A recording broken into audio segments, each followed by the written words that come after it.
আসসালামু আলাইকুম রহমতুল্লাহি ওয়া বারাকাতুহু। চোর ধরুন, চোরকে শায়েস্তা করুন। চোরের মাল ফেরত পেতে কী কী আমল করবেন আজকে সম্পূর্ণ কিছু আপনাদেরকে বলে দেবো ইনশাআল্লাহ। আল্লাহ পাক রব্বুল আলামিন পবিত্র কালামুল্লাহ শরীফের মধ্যে ৬,৬৬৬ খানা আয়াত নাজিল করে দিয়েছেন।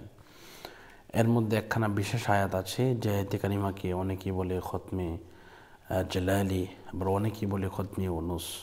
এই খতমে ইউনুস বা খতমে জালালি যদি কেউ পড়ে, ইনশাআল্লাহ আল্লাহ পাক রব্বুল আলামিনের বদৌলতে যে চুরি করেছে তার ভিতরে আতঙ্ক সৃষ্টি হয়, এমনকি তার গলা দিয়ে নাক দিয়ে রক্ত বের হবে, তার পাতলা পায়খানা শুরু হয়ে যাবে, অর্থাৎ সে কঠিন শাস্তির সম্মুখীন হবে ইনশাআল্লাহ। এজন্য আসুন আমরা এই আমলটা কিভাবে করব।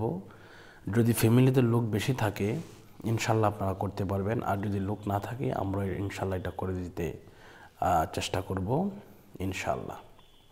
তো আমার নাম্বারটা পরবর্তীতে আপনাদেরকে জানিয়ে দেব। প্রথমেই নিয়মটা আপনাদেরকে বলি, শুনেন কিভাবে আপনারা করবেন অথবা আমরা কিভাবে করি।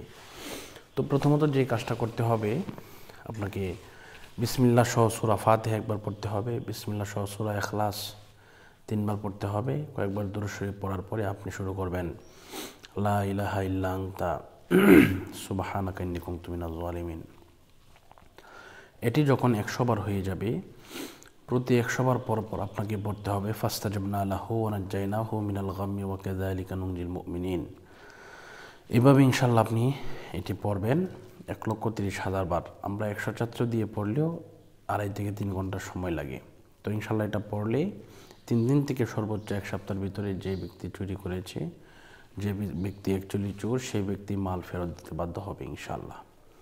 তো আমি একটি ঘটনা আপনাদেরকে শেয়ার করতে চাই।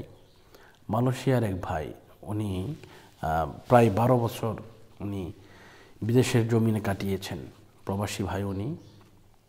তো উনি বাড়িতে আসবেন, উনি খুব কষ্ট করে আমার কাছে এমনভাবে কেঁদে উনি বলেছেন, যেটা আমি আপনাদেরকে শেয়ার করছি। তো উনি অনেক কষ্ট করে উনি কিছু টাকা জমিয়েছিলেন, প্রায় 13 লক্ষ টাকা। তো বাড়িতে আসবেন, উনি ঘর করবেন, এটা ওনার প্ল্যান ছিল। তো আসার আগের রাতে উনি টাকাটা তুলে রাখছেন রুমে। তো উনি গেছিলেন বাহিরে কিছু মার্কেট করতে, কেনাকাটা করতে।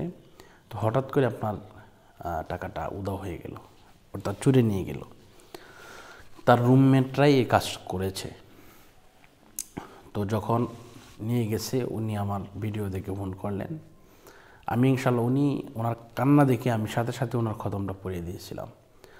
তো উনি পরদিন রাতের মধ্যে উনি 12 লক্ষ এর উপরে উনি টাকা ফেরত পেয়েছেন আলহামদুলিল্লাহ।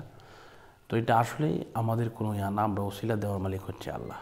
তো আল্লাহ পাক আমাদের সকলকে কবুল করুন, মনের আশা কবুল করুন, এবং আমাদের টাকা যদি চুরি হয়ে থাকে বা স্বর্ণ অলংকার, এই সমস্ত কিছু যে আমরা ফিরে পেতে পারি, সেই তৌফিক আল্লাহ আমাদেরকে দান করুক। তো আজকের মতো এই পর্যন্তই বিদায় নিচ্ছি। আসসালামু আলাইকুম ওয়া রাহমাতুল্লাহি ওয়া বারাকাতুহু।